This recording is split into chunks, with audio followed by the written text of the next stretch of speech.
Shalom Aleichem. Apa kabar hari ini adik-adik? Dahsyat, luar biasa. Yes, yes, yes. Puji Tuhan, saya diberkati, kamu diberkati, kita semua diberkati. Puji Tuhan, pada pagi hari ini torang kembali datang lagi di tempat ini, di rumah Tuhan. Tidak lain, tidak bukan, torang mau memuji Tuhan dan torang mau menyanyi lagu Selamat Pagi Tuhan. Enci undang semua berdiri. Semangat nih semua.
Pembukaan akan dibawakan oleh Enci Nuning.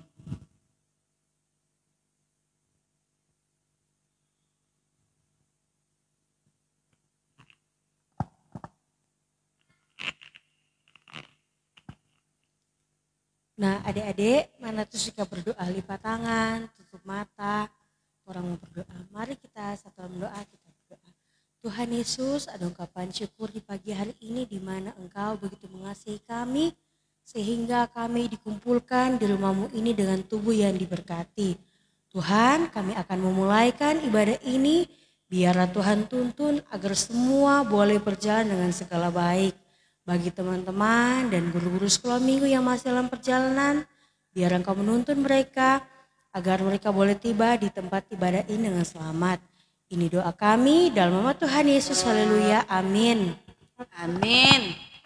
Silakan duduk. Pada pagi hari ini, orang semua dengar cerita firman Tuhan. Dan cerita firman Tuhan ini akan dibawakan oleh Enci Penatua Sari Jaya. Tapi sebelum Penatua Sari membawakan firman Tuhan, orang angkat satu pujian, baca kitab suci, doa tiap hari.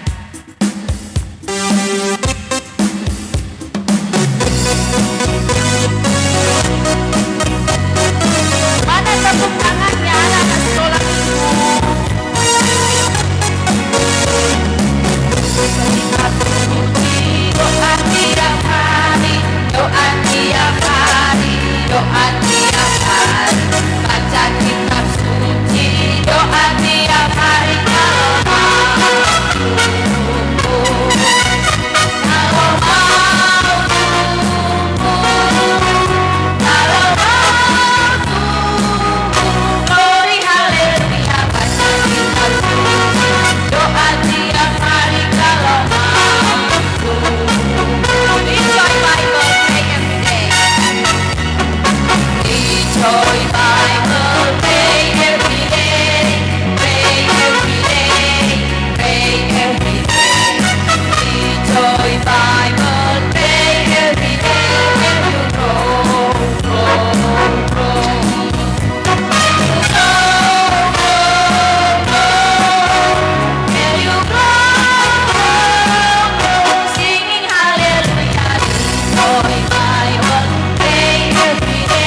orang semua persiapkan diri untuk membuka, membaca, dan mendengarkan firman Tuhan. Dan pagi hari ini, baik semua anak-anak sekolah minggu, guru-guru sekolah minggu yang ada di gedung gereja sebagai pelaksana ibadah, maupun mereka yang mengikuti ibadah dari rumah, dari rayon masing-masing via live streaming, torang mau persiapkan hati. Mana senjata anak Tuhan? Ya, senjata anak Tuhan apa? Alkitab. Apa senjata anak Tuhan? Senjata anak Tuhan dipakai untuk apa? Melawan iblis. Karena iblis musuh kita, dia selalu gencar mau cari anak-anak Tuhan supaya dia mau panggil jadi DP pengikut. Karena itu anak-anak Tuhan harus diperlengkapi lewat firman. Sebelum torang mau buka, baca, dengar, renung firman Tuhan, torang mau persiapkan hati, torang mau berdoa dulu. Lipat tangan, tutup mata, mari berdoa. Selamat pagi Bapa, selamat pagi ya Yesus, selamat pagi ya Roh Kudus. Ketika pagi hari ini kami membuka mata kami bangun dari tidur, dan kami mendapati tubuh kami sehat, kuat, diberkati dengan nafas hidup yang Tuhan beri dan anugerahkan, maka kami mengucap syukur atas segala berkat-berkat-Mu. Bahkan ketika Roh Kudus-Mu mengajak kami semua, menggerakkan hati anak-anak, menggerakkan hati orang tua, menggerakkan hati guru-guru sekolah minggu, sehingga kami boleh ada dalam satu persekutuan beribadah di pagi hari ini. Maka kami mau mempersiapkan seluruh hidup kami untuk membaca, mendengarkan, dan merenungkan firman Tuhan. Agar kami selalu diperlengkapi ketika kami akan menjalani hari-hari hidup yang Tuhan anugerahkan. Agar kami mampu dapat lewati dengan sukacita iman. Encik Sari Tuhan berkati agar dimampukan untuk menyampaikan firman kebenaran.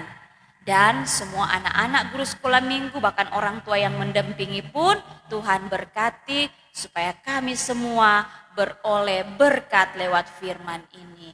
Maka terpujilah nama Tuhan, kami yakin dan percaya kami terus bertumbuh dalam iman ketika kami mau hidup kami selalu dibaharui. Dalam nama Tuhan Yesus, firman yang hidup. Amin. Nah adik-adik, torang buka bagian bacaan firman Tuhan. Siapa ingat pembacaan minggu kemarin? Ingat itu pembacaan minggu lalu? Ingat? Ya, coba Sandrina di kitab apa? 1 Korintus 12. Ya Kang, ada beberapa ayat. Ayat 12 sampai ayat 14. Kemudian ayat 27 dan seterusnya. Dan di minggu ini torang berada di bulan yang baru. Kalau bulan kemarin, bulan Agustus, torang petema bagian dari firman Tuhan lewat Bina Anak Gemim, yaitu tentang apa? Persembahan yang berkenan kepada Allah. Untuk sekarang ini, torang petema bacaan firman Tuhan lewat Bina Anak Gemim. Kita semua dituntun dalam tema persekutuan. Nah, tema bacaan Bina Anak di sepanjang bulan ini tentang persekutuan. Dan bagian bacaan Alkitab, firman Tuhan terambil dari kitab Kisah Para Rasul. Kitab Kisah Para Rasul dari Perjanjian Baru. Kitab Perjanjian Baru, kitab Kisah Para Rasul, adik-adik boleh buka. Sesudah kitab Yohanes. Jadi Kisah Para Rasul. Setelah kitab Injil, ada berapa kitab Injil? Ada berapa kitab Injil? Ada 4. Sesudah kitab Injil, Matius, Markus, Lukas, Yohanes, ada kitab Kisah Para Rasul. Supaya adik-adik lebih gampang mau cari, nanti encik-encik tolong bantu. Kitab Kisah Para Rasul pasal 2 ayat 41 sampai ayat 47. Sudah? Kisah Para Rasul pasal 2 ayat 41 sampai 47. Dan nantinya akan menjadi ayat hafalan ayat yang ke-42. Jadi ayat hafalan di ayat yang ke-42. Bacaan dari Kitab Kisah Para Rasul pasal 2 ayat 41 sampai ayat 47. Mari kita membaca bersama-sama judul bacaan perikop firman Tuhan di pagi hari ini. Cara hidup jemaat yang pertama. Apa DP judul? Coba orang baca sama-sama. 1, 2, 3. Cara hidup jemaat yang pertama. Ya, Inci semua mulai baca. Orang-orang yang menerima perkataannya itu memberi diri dibaptis, dan pada hari itu juga jumlah mereka bertambah kira-kira 3.000 jiwa. Mereka bertekun dalam pengajaran rasul-rasul dan dalam persekutuan, dan mereka selalu berkumpul untuk memecahkan roti dan berdoa. Maka ketakutanlah mereka semua, sedang rasul-rasul itu mengadakan banyak mujizat dan tanda. Dan semua orang yang telah menjadi percaya tetap bersatu, dan segala kepunyaan mereka adalah kepunyaan bersama. Dan selalu ada dari mereka yang menjual harta miliknya lalu membagi-bagikannya kepada semua orang sesuai dengan keperluan masing-masing. Dengan bertekun dan dengan sehati mereka berkumpul tiap-tiap hari dalam bait Allah. Mereka memecahkan roti di rumah masing-masing secara bergilir dan makan bersama-sama dengan gembira dan dengan tulus hati sambil memuji Allah.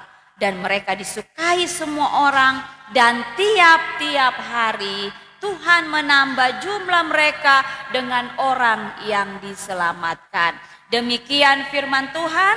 Kita sambut firman Tuhan ini dengan menyanyi lagu Pertama Kali Dengar Firman Tuhan. Pertama kali, ya.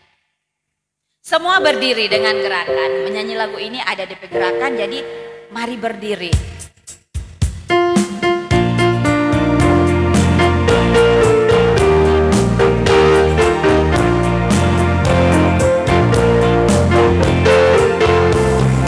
Pertama kali dengar firman Tuhan, kedua kali simpan dalam hati, ketiga kali pikul salib Tuhan, keempat kali ayo kerja buat Tuhan.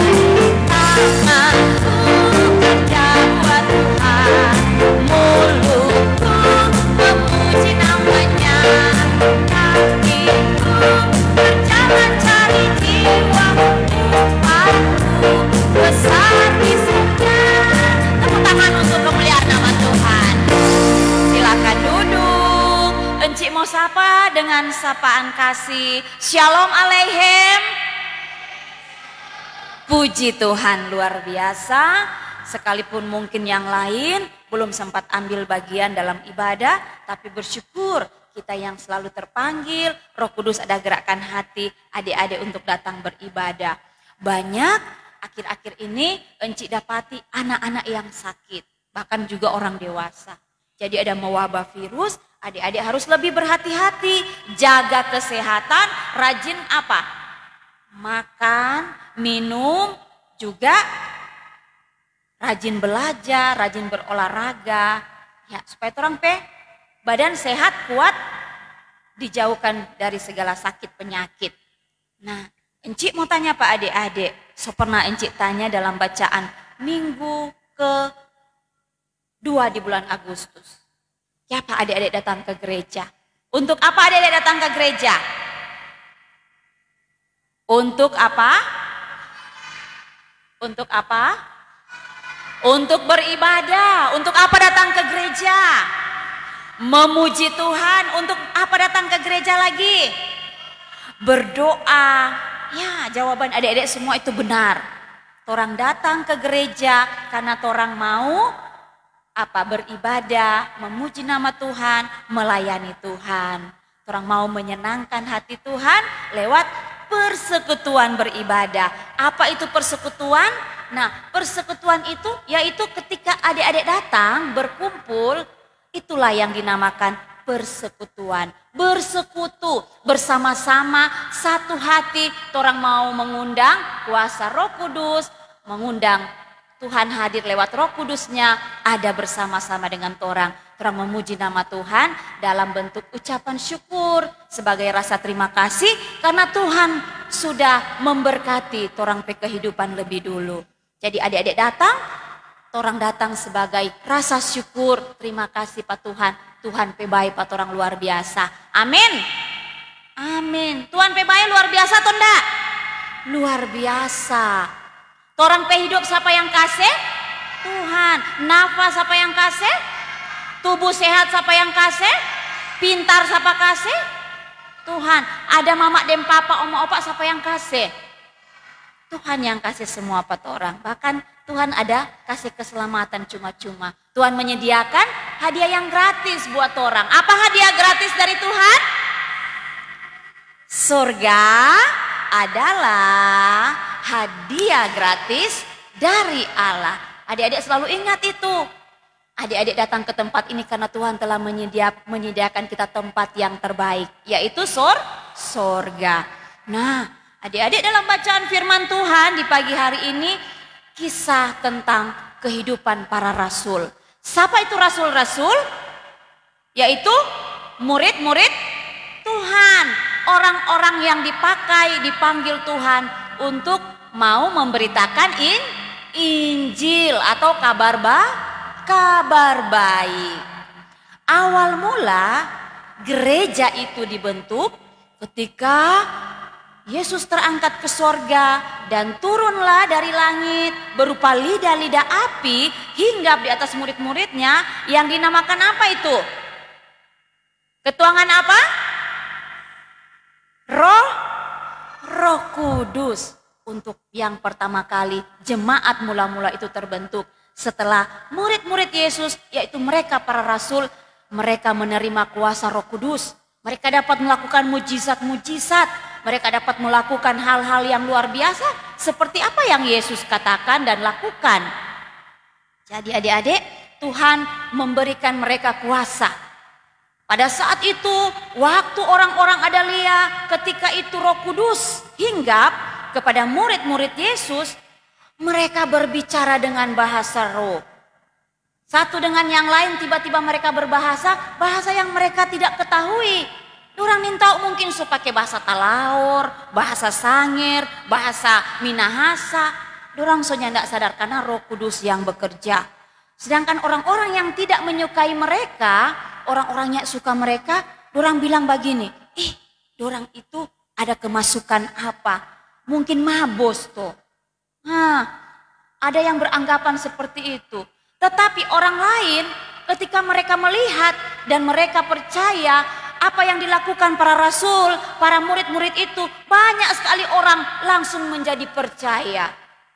Karena mereka yang tahu, siapa itu Petrus, dia cuma seorang nelayan, siapa dia mampu dapat sembuhkan orang, siapa dia dapat menyembuhkan orang buta, orang berjalan, orang lumpuh dapat berjalan, mujizat-mujizat dan mereka bisa berkata-kata dengan bahasa-bahasa yang lain yang tidak bisa dimengerti. Karena hal-hal yang luar biasa ini membuat banyak orang jadi takjub. Mereka heran, takjub dan mereka pun langsung memberikan diri untuk mengikut Yesus dan memberi diri dibaptis. Maka Alkitab mencatat, bukan encik nih, Alkitab mencatat kira-kira ada berapa ribu jiwa yang langsung bertobat dan memberi diri mereka dibaptis. Ayat 41, berapa ribu orang? 3.000 orang. 3.000 orang langsung memberi diri mereka untuk dibaptis. Mereka bertobat memberi diri dan mereka bergabung dengan para rasul. Itulah yang disebut sebagai jemaat mula-mula. Dorang bersekutu, dorang bersama-sama bersatu hati, membangun dan membentuk persekutuan itu. Dan tidak ada yang satu bilang gini, ngana kita tidak kenal. Nggak, di antara mereka dorang tidak baku kenal. Tapi dorang saling merangkul, saling mengasihi, Satu dengan yang lain, dorang baku-baku sayang. Bahkan bukan cuma itu adik-adik. Untuk membentuk persekutuan itu, dorang kasih dorang pe harta, dorang kumpul, kon dorang pakai untuk pelayanan. Nyanda ada tuh bilang dorang botu atau kancudu-kancudu. Dorang saling berbagi, kalau ada yang berkekurangan, dorang kasih. Nah adik-adik, lewat bagian bacaan firman Tuhan di pagi hari ini, hendakmu kasih ingat patorang, mengajarkan patorang, bagaimana hidup jemaat pada mula-mula ketika mereka baru percaya Tuhan Yesus dan mereka menjadi semakin banyak lewat cara hidup. Cara hidup rasul-rasul, cara hidup orang-orang yang pertama bertobat ini menjadi berkat, bahkan mau dapat undang itu teman-teman ataupun orang yang nyenak kenal Tuhan Yesus, apa itu Tuhan Yesus, menjadi percaya. Jadi mereka lewat dorang pe kehidupan, dorang pe keteladanan, banyak orang-orang yang bertambah mengikut Yesus, percaya pada Tuhan Yesus. Sekarang seperti adik-adik, maukah adik-adik jadi teladan buat teman-teman? Mau lewat adik-adik pe cara hidup. Adik-adik mungkin saat ini Enci kita ingin tahu bagaimana DP cara supaya kita dapat bersaksi. Dengan cara adik-adik bicara hidup, baik di rumah, di sekolah, di tempat bermain, di mana saja adik-adik selalu menampakkan sikap sebagai anak-anak Tuhan, maka ada teman-teman pasti yang akan diberkati. Orang lihat begini, aduh Sandrina itu rajin sekali, aduh Fabio itu tiap minggu dia pergi sekolah minggu, aduh Kirsten, Given, anak-anak yang manis dorang rajin beribadah. Kita suka jadi sama den dorang. Nah itu sama seperti itu contoh ketika jemaat mula-mula terbentuk. Dengan keteladanan, dorang bicara hidup yang berkenan pada Tuhan, maka banyak orang yang rindu datang mencari Tuhan. Rindu untuk mendengar kabar baik, kabar sukacita, yaitu firman Tuhan tentang Yesus Kristus. Maka Alkitab mencatat setiap hari bertambah orang yang percaya kepada Tuhan. Maukah adik-adik cari jiwa? Mencari jiwa bersama Yesus. Bagaimana mencari jiwa? Jangan pernah bosan-bosan. Enci-enci anak-anak sekolah minggu panggil teman untuk datang beribadah. Jangan pernah bosan-bosan, kasih ingat tuh teman-teman. Kalau dia pemalas, kasih ingat. Manjat orang beribadah, orang hidup sudah diberkati. Lewat beribadah, orang mengucap syukur pada Tuhan. Oleh karena itu adik-adik, ini DP gambar encik dah bawa. Gambar itu rasul-rasul pertama ketika dorang memulai itu jemaat mula-mula. Dorang bersama-sama bersatu hati, nyanda ada baku iri, nyanda ada baku kasih salah, nyanda ada baku marah, nyanda ada perselisihan. Dorang hanya senantiasa mengandalkan kasih Tuhan dalam dorang pe kehidupan. Kasih Tuhan itu yang memberkati persekutuan mereka, yang memberkati torang. Nah, Tuhan Yesus memberkati kan? Memberkati orang semua. Jadi ketika orang pulang, orang jadi berkat buat sesama, buat teman-teman kita, dimanapun orang berada, agar supaya persekutuan Tuhan itu selalu tercipta di antara orang semua. Nah, apa? Itu gereja. Apa itu gereja? Aku gereja, kau pun gereja, kita sama-sama gereja. Nah adik-adik, gereja yang sesungguhnya itu adalah torang. Ini cuma DP gedung. Yang sesungguhnya itu gereja yaitu torang pe pribadi, torang pe hidup. Maka ketika torang mampu jadi berkat, jadi teladan buat orang lain, persekutuan itu akan tetap terus tercipta dan nama Tuhan selalu dimuliakan. Ada amin? Amin.